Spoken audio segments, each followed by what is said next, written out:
sollicité partout, monsieur le directeur exécutif de Perpamsi. Expliquez-nous ce que c'est que Perpamsi et en même temps on va préparer pour la signature. Je vous en prie.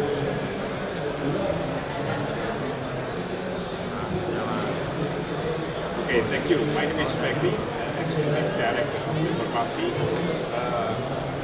Perpamsi is association.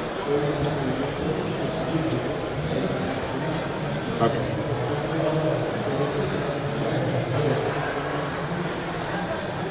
Perpamsi is a water supply association in Indonesia. We have 440 members in Indonesia. We have 60,000 members, 60,000 employees in Indonesia. So yes, we have many challenges. One of the challenges is human resources. So that's why today I'm very happy to signing with AgroParis to increasing knowledge of our members. We have education foundation. We have water academy. We have expo like this, Indonesia Water and Wastewater Expo and Forum. Hopefully next year AgroParis can join in our expo and forum, because in our expo all water utility will come, all the decision maker will come, because this is our members, and yes, we have a challenge. Our coverage in Indonesia now still 91%. 91% this is access, but piping just only 22%. Piping only 22%. Yes, talking about Paris, talking about France, the previous I'm working for the water utility near Tangerang, and one of our utility is using the Suez technologies, the Cremon technology, very good technology. So we know the technology, also the Montamuson valve. This is very good product from the France. So yes, all the technology from the France is already well known in water utility in Indonesia. So yes, our challenge now is how improving the drinking water from the piping from 23%.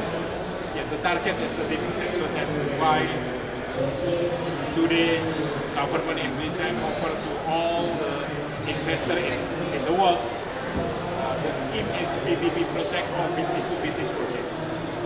PPP project means that the private company contract with the government, but the business to business is water utility and the private company. So I think this is a good example in Jakarta and Medan. So a lot of doing with the business to business contract. So this is our Perpamsi, and thank you for this occasion, signing MOU to increasing. This is around. Oh, okay. Okay. And of course, just another question, okay?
Des questions?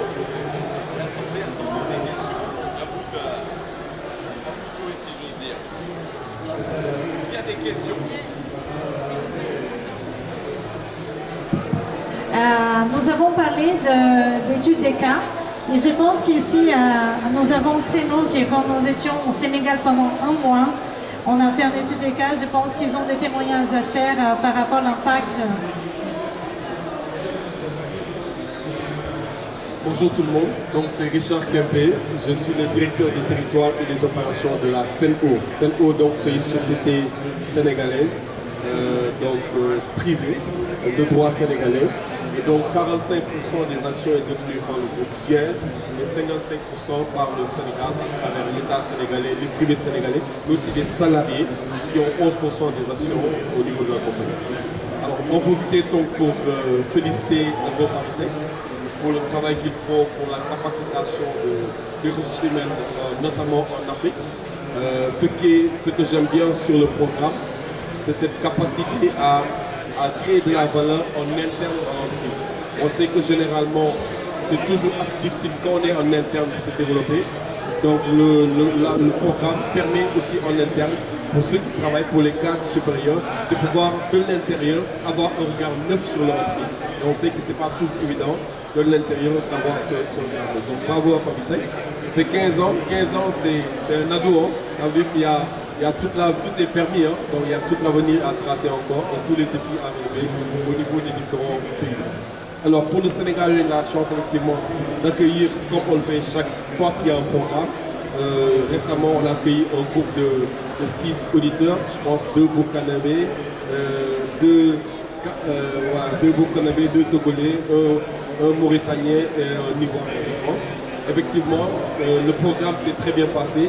Ils ont eu cette capacité de s'intégrer très vite et on a été même surpris cette capacité de s'approprier rapidement les problématiques des entreprises sénégalaises en général. Donc c'était l'eau, l'assainissement, etc. Donc c'était assez remarquable. Et à la fin, ils ont produit un rapport. On s'est prêté à l'exercice de façon assez transparente. Ils nous ont challengé sur nos objectifs. Et moi, je retiens 2 ou 3 choses, hein, notamment le challenge sur l'énergie. On sait que c'est un gros souci.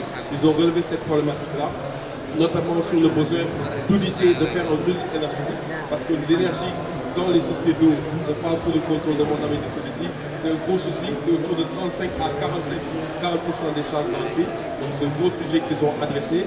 Il y a aussi des sujets sur l'économie circulaire, mais moi celui que j'ai le plus retenu notamment, c'est le sujet sur l'éducation des jeunes, l'éducation des enfants.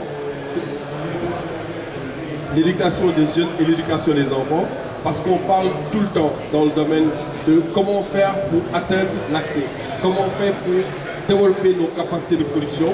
Mais aujourd'hui, la question est se poser, est-ce qu'on ne consomme pas trop? Est-ce qu'il ne faut pas revoir le nombre de consommation? Et si on veut aller à ce terrain-là, forcément, ce sont les enfants, ce sont les jeunes qu'il faut dès à présent prendre en charge pour inverser la tendance et avoir une consommation plus responsable et essayer de distribuer ça à travers le monde. En tout cas, c'est un grand honneur pour nous. Je suis à côté, je suis venu avec Thioro, la directrice clientèle, et Ndiaye Diop, le directeur communication. On tenait à être présent là pour témoigner en fait de ce que AgroParisTech est en train de capaciter nos entreprises. Et on espère recevoir bientôt AgroParisTech dans nos nouveaux centres d'excellence qui est en train d'être construit et qui sera bientôt achevé. On espère le recevoir pour les premières formations. Je vous remercie. Merci beaucoup. Est-ce qu'il y a des questions dans la salle?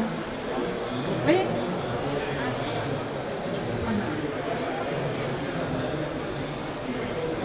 Donc, merci à Liliane, le professeur. Je suis docteur Sémétri de l'Algérie. Moi, je témoigne aussi. C'est la seule fois que l'homme a essayé d'agir sur l'eau. Il a rendu muet, il a rendu mal géré.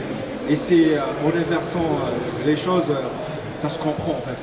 C'est le retour, c'est la formation, c'est la sensibilisation. Et c'est à travers le travail participatif des associations qu'on est, le réseautage, le network, c'est très très important. Mais tout ça, moi je pense qu'avoir un niveau, de toute façon la formation continue, la participation, les différents stakeholders avec différents niveaux de formation, c'est très très très important. Avoir une technologie, mais avoir pas le web package de communication, de dissémination de ce qu'on est en train de faire, de ce que vous êtes en train de faire, c'est très intéressant. Maintenant, c'est une matière, c'est vrai qu'on est en train de discuter, c'est des études de cas, c'est des témoignages, des démonstrations vrais. On est là avec l'AgroParisTech qui est, c'est une grande histoire avec la formation et continue et l'intervention dans différents pays. moi je suis très heureux pour les Indonésiens, ça sera très intéressant pour vous et pour tout ce qui est réseau. Et je vous souhaite que du succès, continuez s'il vous plaît, continuez, préservons tous cette ressource. Voilà, je vous remercie. De toute façon, je voulais juste donner mon commentaire, c'était pas une question, merci.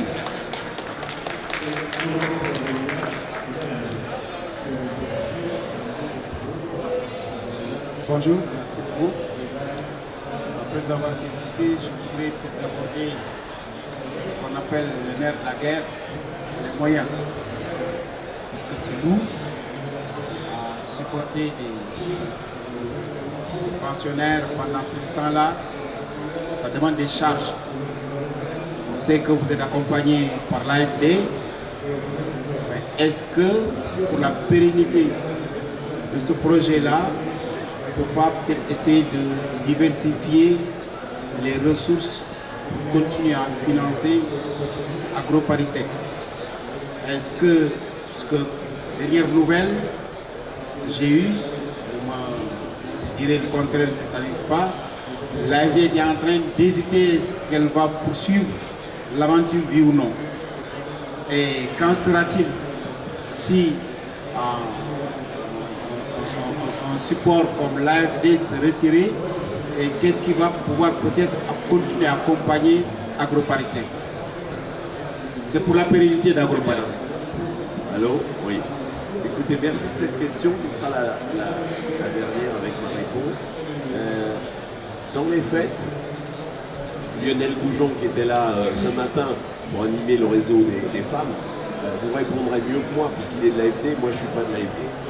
Globalement, le financement de formations comme celle-ci, qui sont des exécutifs masters, qui ont un coût, puisqu'on vous loge aussi dans des niveaux 2, 3 étoiles, vous fait voyager, on a des très bons formateurs, il faut préparer les cours, on travaille en français et en anglais, on fait aussi de la recherche, etc. Bon, c'est un coût, et on est en coût complet, je connais exactement des coûts complets, parce que je gère ma chaîne comme une entreprise.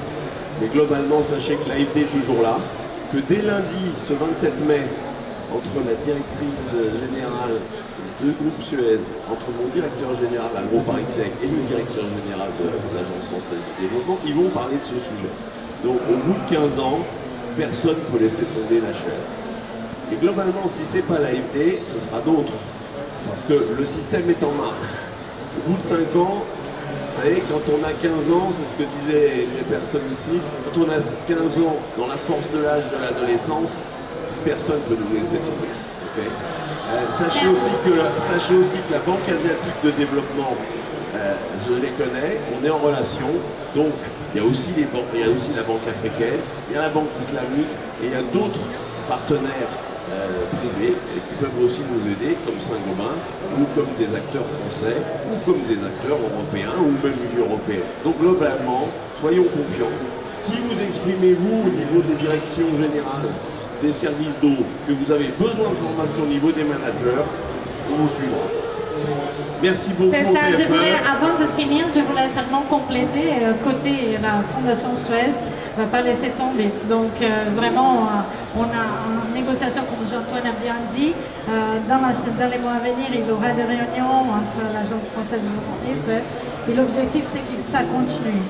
Et là, mais il faut aussi diversifier, vous avez complètement raison, parce que c'est de la diversification qu'on arrive à soutenir le développement. Donc la Banque africaine doit être là, les partenaires africains, etc. Bien, merci beaucoup. Merci beaucoup aux panélistes d'être avec nous. Merci beaucoup à Perpamsi et merci à toute l'Indonésie.